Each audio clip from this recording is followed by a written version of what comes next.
Wednesday War College, we're back. Just remember, Kyle Clement. You know, when I was taking martial arts for many years, when I trained at a very high level and competed, we used to call our best instructors, we used to call them senseis. That's a compliment. That's what Kyle, in the realm of Catholic spiritual warfare, Kyle Clement he's like a 10th degree sensei. And we're happy to have him here on Wednesdays, him and Dr. Dan Schneider. I'd say Dr. Dan's probably about like a 7th or 8th degree sensei.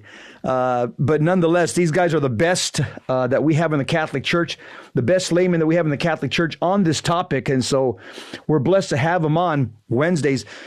Kyle, so let me go to page 35 and this prayer for another person. You said this is a patriarchal prayer. So this prayer should be done more by dad for the family, for his wife, for his kids. I'm going to get emails on this.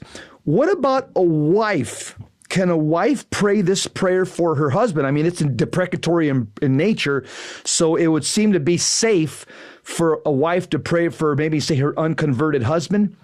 What say you? Yeah, it is. This is an area, and so let's talk about this for a second. Okay. In kind of a politically incorrect way, or a way that is somewhat abrasive to our modern ear. Give it to us straight. Yeah. Yeah. And so I want to go back up as part of the way to address this. I want to go back up, and I want to share some language that is in both of these prayers, but it's very, very important language. We left off talking about the purity of the man is where the strength comes from. Mm-hmm. And so it says here in the first one, the prayer above, it says, I ask thee to strengthen my cognitive power, my memory, and my imagination. Help me to remember the things I should and not remember the things I should not. Help me to associate the things I should and not to associate the things I should not. Give me good, clear images in my imagination. And then I ask thee to drive away all the demons that might affect me while I sleep. So it's the understanding of the purity and power, the intellectual power, the cognitive power is very, very important in all of this. And so now how does that, and we'll see some of the same language in this next one. When you dream holy dreams, this is the result of being pure and praying these prayers, is you're dreaming holy dreams. You're dreaming dreams of the Passion, dreams of Our Lady at the Annunciation. You dream the mysteries of the Rosary, because these are the things that you're asking to purify your imagination. And if you're dreaming dreams that make you anxious, or dreams that militate against your peace and understanding of our Lord and Our Lady, then this is not necessarily of the demon. It may be of us, but the demon may capitalize on it. And so this is why it's so important to be pure. Now, the question that you're asking, Jesse, I think it goes to, first of all, let's look at how did I get in this situation? Modernly, we say, it doesn't matter whose fault it is. It doesn't matter what happened. The question is, how do you get out of it? Mm-hmm. Well, while that sounds good to the modern ear, and it plays to the secular notion of nice, it does not play to the biblical notion of cause and effect and the understanding of the effect that sin has on our life and the temporal effects of sin. So we do need to know about cause. We do need to know about what was the state when I entered into this relationship. So quite often in the scenario that you gave is you've got a woman who is now practicing her faith, married to a non-Catholic. What was their status at the time of the marriage? Many men have a very legitimate complaint that, look, at 15 years into the marriage, she goes through this radical conversion, and she is not the person that I married. And that may be true. Interesting. Yeah. Okay. And so this is why it is so important.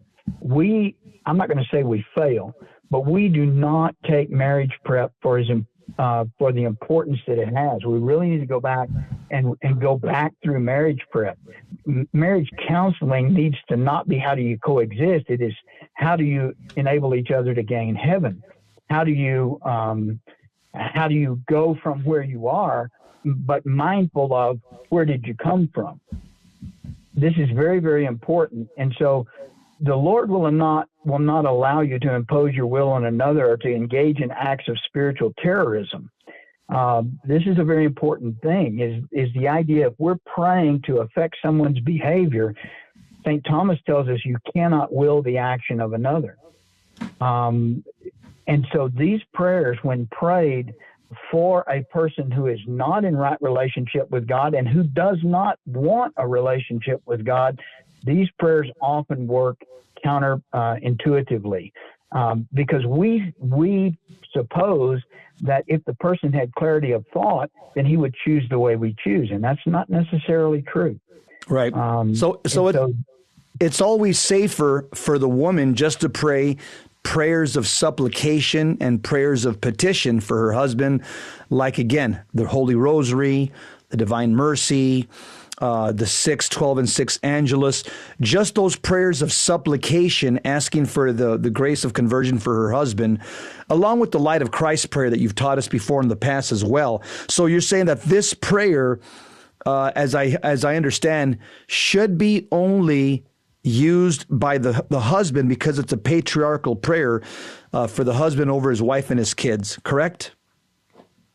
That's correct. That is correct. It is a patriarchal prayer, and it flows from that source. And the only other analogy I'll give you is if you're training a shepherd. Let's suppose that you and I are master shepherds, and we have a young man who wants to be a shepherd, but he's very timid. What type of sheep would we give him? We would give him the most obedient ewes. We would give him the most obedient, the most docile sheep, so that he would learn without this. He wouldn't give up. He wouldn't be overwhelmed. Does that make sense? Yeah, absolutely. Yeah, that makes perfect sense. Like you wouldn't put an AR-15 in the hands of a 7-year-old kid. You give him a .22 rifle. Correct. And so the wife here, if she wants him to be strong, a strong spiritual leader, then even the more docile, subjective, and the more she should model that behavior and constantly ask him for his permission to do certain things, and not try to affect his behavior through an imprecatory way, but through a deprecatory way. You always address power in an imprecatory way only when you have no other option. And so often this starts with the timid soul is not going to respond to the overbearing soul in a positive way. Yeah. Okay, that clears that up. What about on page 36, where the prayer now goes into for other people? I see that's a deprecatory. Well, is it a deprecatory? I commend the bodies. Wouldn't that be imprecatory? So that prayer on page 36 for other people, who should use it, when should they use it, and what's kind of the theology of this prayer? Okay, it's a deprecatory again, where it's a prayer of intercession. It's into thy hands, Mary. So we're asking Mary. Okay. But you'll see that I commend the bodies. In order to commend the bodies and souls of others, we have to be in a position of authority, clear authority over them. And so this is one of the things we're going to talk about Sunday on that talk about power and authority. This prayer, improperly used, will open one up to retaliation directly. Because two things. One, it's asking the Blessed Mother.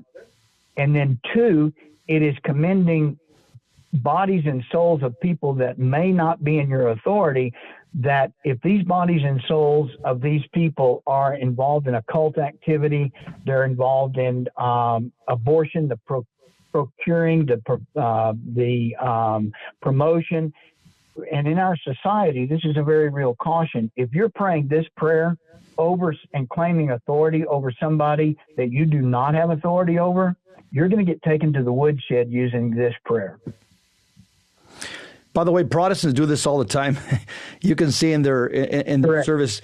Yeah, Protestants will be like in a public place. I've seen them, and they'll say, they'll say, I pray and bind any demon, and they're in a public place, like in a public mall. They've got a little stand set up, and I bind any demon in this mall in Jesus' name. And I look and I cringe. Again, because you talk about getting taken to the woodshed, talk about stepping really outside the lane of your authority. This is a presentation. I'm telling you, Kyle, that when Protestants hear Father Ripperger and yourself and Dan, it does register with them, because a lot of them have never heard this before, and again, they have a very loosey-goosey understanding of spiritual warfare in their Protestant theology. But this prayer on page 36. So it has to be done by a person with a position of authority, much like the prayer on 35 then, right? It's almost the same theology. Yes, almost the same theology, but it expands it a little bit. And so you have authority in narrow circumstances. You have authority over people in your household. So this would very much encompass people who are in your household that may not be in your immediate family. This could include nieces, nephews, those people living under your roof, in your household, for which you have an obligation for their soul. But it's the same structure of the same prayer. When you're asking to illumine their minds and reframe their appetites, you ask to strengthen their cognitive powers. You're asking for some very specific intervention by the Blessed Mother, St. Michael, their guardian. You're petitioning their guardian angels. But again, spiritual terrorism is not going to be condoned, or those prayers are not going to be granted, because there still has to be a conformity of wills.